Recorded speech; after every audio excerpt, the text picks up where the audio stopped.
Gente, não foi nenhuma, nem duas, nem três vezes que eu me perguntei e acredito que com cada um de vocês, ou pelo menos a maioria, é a mesma coisa.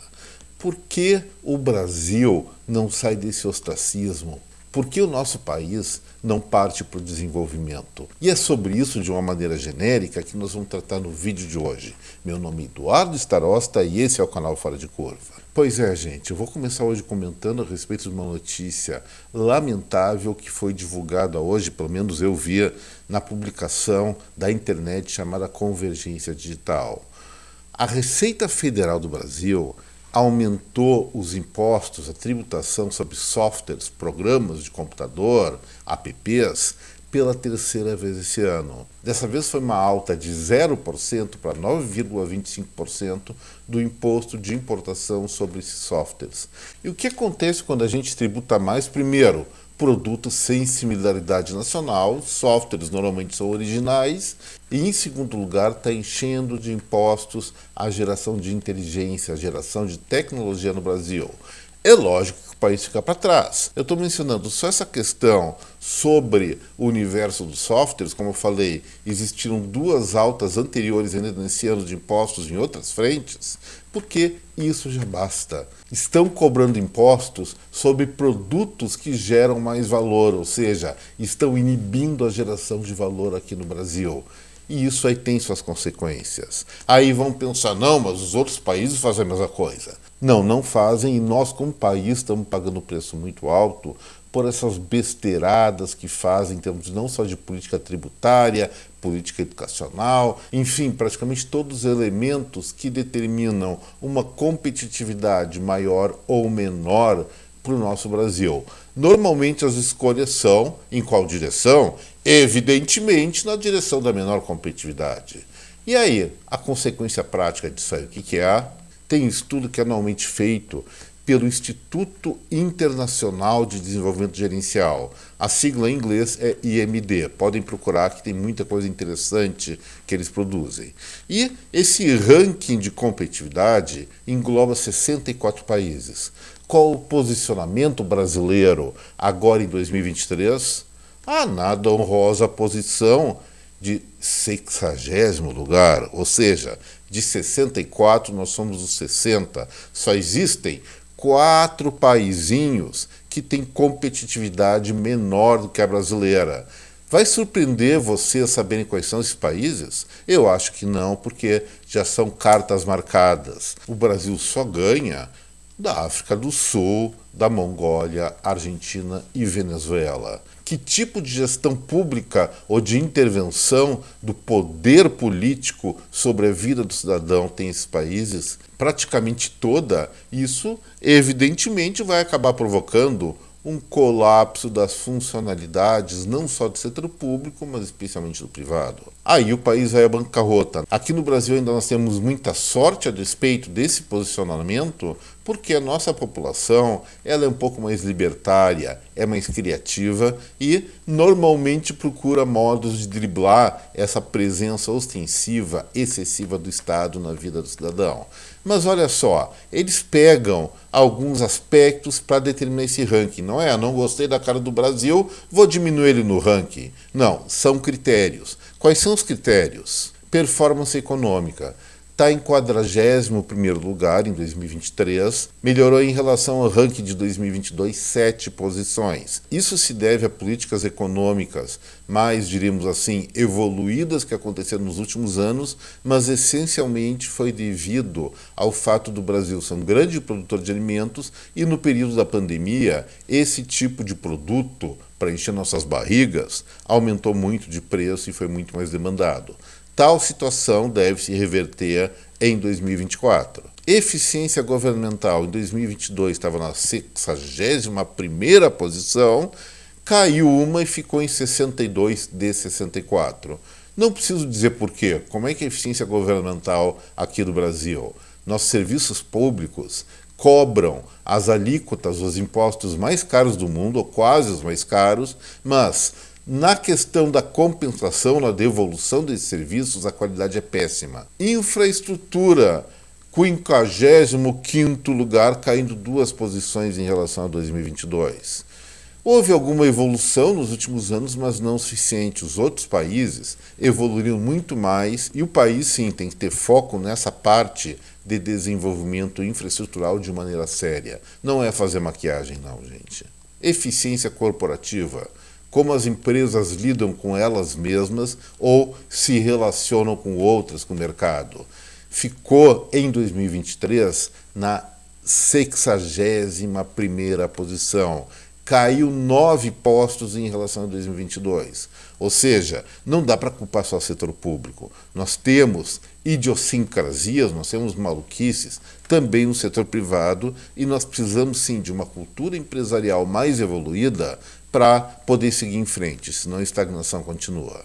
Só para ficar com inveja, os 5 países que apresentaram o melhor grau de competitividade, ou maior grau de competitividade, primeiro lugar Dinamarca, segundo Irlanda, terceira Suíça, quarto Singapura e quinto Holanda. No sexto, cabe dizer, vem Taiwan, que a China quer invadir, mas enquanto eles estiverem livres, devem estar sempre ponteando esses rankings de competitividade. E aí alguém pode perguntar, tá, mas como é que a gente conserta essa bagunça? E existe receita do bolo, sim. Ela é conhecida por todos os países do mundo que conseguiram galgar postos importantes no desenvolvimento global.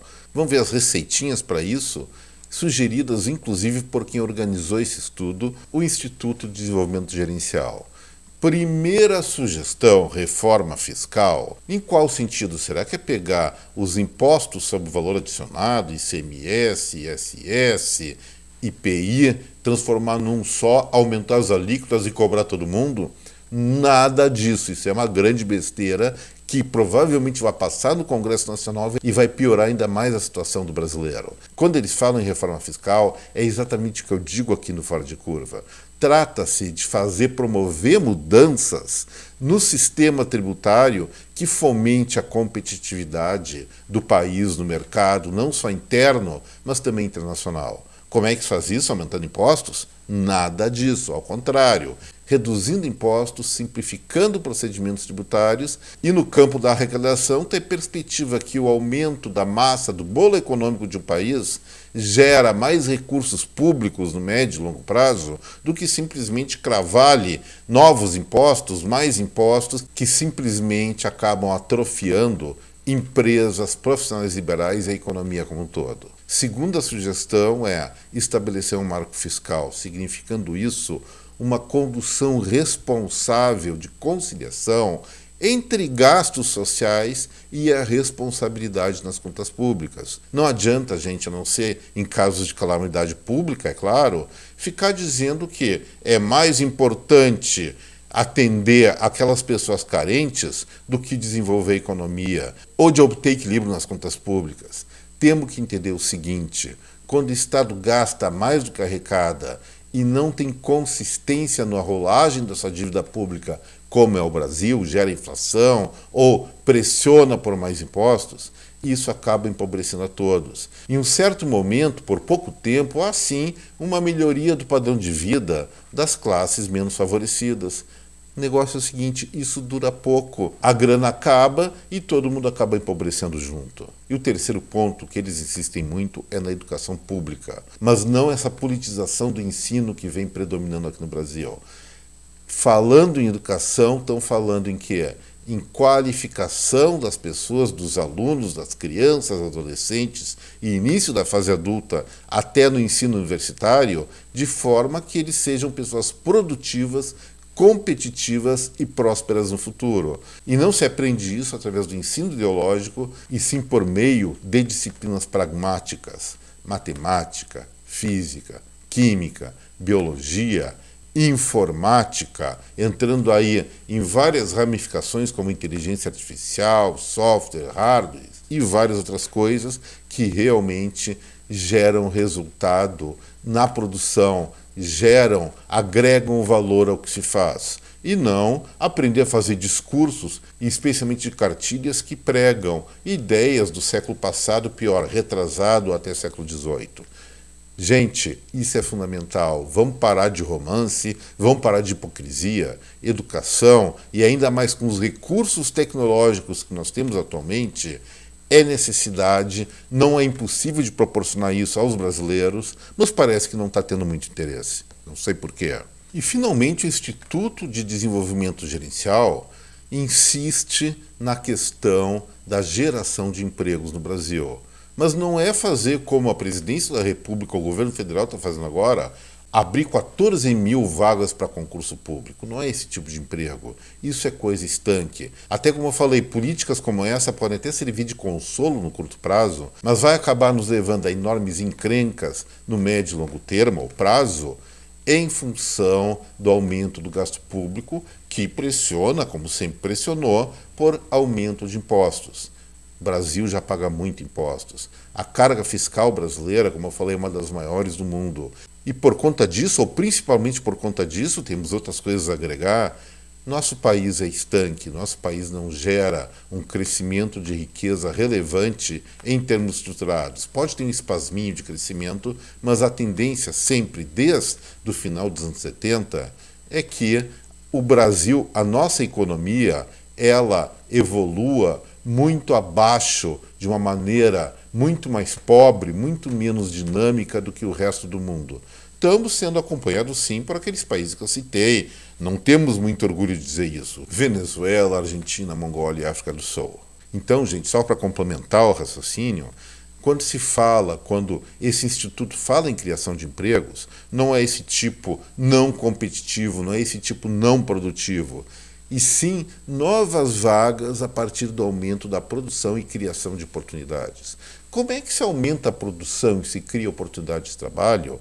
Não é aumentando impostos, não é regulamentando, e sim partindo exatamente para o lado contrário, maior liberdade econômica, redução da carga tributária, de forma a incentivar ou alavancar a dinâmica econômica do nosso Brasil, tanto aqui dentro como em termos internacionais. Nosso país é um dos menos competitivos do mundo, especialmente na indústria. E ainda quer aumentar impostos sobre software. Que absurdo, não acham? Gente, o nosso papo por hoje fica por aqui. Espero que vocês tenham gostado do vídeo. Se gostaram, não esqueçam. Deixem seu like, compartilhem esse material com sua rede de contatos, por favor. E quem não é inscrito, tenha bondade ou seja muito bem-vindo ao canal Fora de Curva. Garanto que não vai se arrepender. Tem matérias muito interessantes, apesar de ter que lidar com essa cara não tão bela do Eduardo Starosta, mas não me chamem de feioso, né? Gente, um abraço a cada um de vocês, até breve, tchau.